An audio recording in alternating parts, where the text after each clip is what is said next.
So for this video, we will be talking about redox reaction and we'll use half equation method in acidic solution. So we have here a reaction of nitrogen dioxide will produce nitrate ion and nitric oxide. So the first thing that you have to do is to balance the element that is not oxygen and hydrogen. So as you can see, there's no hydrogen here. It's only oxygen and nitrogen. So we have to balance first C, nitrogen. So dito, isa sa product side, dalawa. So dito dapat din sa reactant side, dalawa yung nitrogen. So we will put 2. Okay? Lagyan natin ng dalawa dyan para balance. Dalawang nitrogen sa reactant side, dalawang nitrogen on the product side. The next thing that you have to do is to separate kung sino yung nag-oxidize and nag-reduce. So in this case, ang nag-undergo ng reduction ay C, NO2. We will write it first. So here, ang nag-undergo ng reduction ay C. Itong si NO2 produces NO, which is nitric oxide, at saka si nitrogen dioxide that produces nitrate ion. So, ayan siya. So, the first thing that you have to do, the next thing that you have to do, if na-separate na siya into two half equation, so kailangan you have to balance the oxygen, number of oxygen both dito sa reactant and dito sa product. So in this case, in the reactant side, you have here 2 oxygen and dito isa. So we will add H2O or water molecule on this side because it needs another oxygen. So you have 1, 2 oxygen and you also have 2 oxygen here. So that's already balanced. Okay, the next thing, so dito din on our second half, we will balance the oxygen. So in this side, there's 2 oxygen. Here, we have 3 oxygen. So of course, we will add on this side sa reactant ng isa pang, ayan, water molecule. So you have 1 oxygen plus 2 oxygen is 3. 3 din dito, then it's already balanced. The next thing, if the oxygen is already balanced, you have to balance the number of hydrogen, including yung inad mo na hydrogen sa water molecule. So, on this first reaction, we have 2 hydrogen. Dito na side wala. So, we have to add here hydrogen, or H+. Okay? So, dalawa ang need natin. So, we have to add 2H+. And on the second reaction, we have here 2 hydrogen, dito wala. So we will have to add 2 hydrogen on this side, sa product side. So that is 2H+. Okay. And then after, if na balance na yung oxygen and hydrogen, you have to balance the number of electrons on both sides. Now, for this reaction, we have 2+, okay, dito. And sa reactant side, sa product side, wala. So, we have to add electron on the more positive side. So, we will add 2 electrons here. Okay, 2 electrons.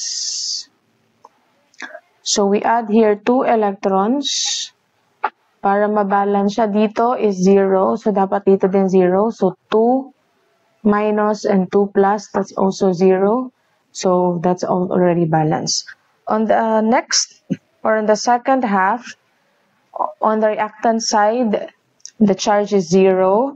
So, dito, dapat ganun din 0. So, we have here 2 plus at saka minus. So, 2 minus 1, that's positive 1. So, we need 0. So, dapat on this side, we will add 1 electron. So, on this side. Ayan siya. So, as you can see, here is 2, here is 1. So, it's not yet balanced on the reactant and on the product side. we have to multiply an integer to make them balance. So we have to multiply 2. Let's choose another color. So there we multiply on our second reaction 2 to make the number of electrons balance. So let's first copy this one here on ito sa baba. Let's copy it here. So ayan, nakopy ko na siya. The first equation, the 2, ito, I copied it here. Tapos, yung second reaction natin, the second half, we multiply 2 on each. So, 2H2O, ito na siya, 2H2O. Tapos, let's multiply also here. Ayan, so, magiging 2 moles of nitrogen dioxide na. And this one also, naging 2NO3 minus. And also 2 times 2H plus is 4H plus. And then 1 electron times 2 is already 2 electrons.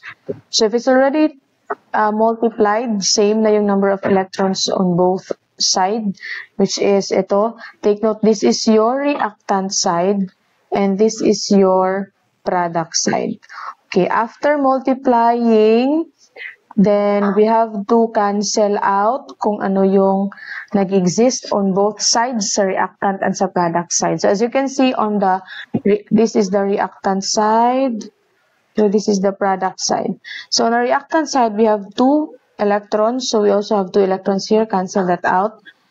We also have here sa reactant side 2 H plus, so sa product side, we have 4H plus, so ito magiging 2H plus na lang. Kasi 4 minus 2, 4 dito, tapos 2 dito. Then, the other one is the water molecule. We have 2 water molecule, we have 1 water molecule, so 2 minus 1, so 1 H2O na lang. Molecule yung natira. So, what is left? We just have to copy it. So, let's copy it here. So, ang natira is C2, CnO2. So, let's copy it. O2. What else? CH2O. Okay, H2O. And then copy it also this one. Plus 2 moles of NO2. And on the product side, we have NO. Okay, what else? We have 2 moles of NO3 minus. So, plus 2 NO3 minus, and also we have 2 moles of H plus. Okay, 2H plus. So that's already your final answer. You can also check it if it's already balanced by counting the number of atoms present and their charges.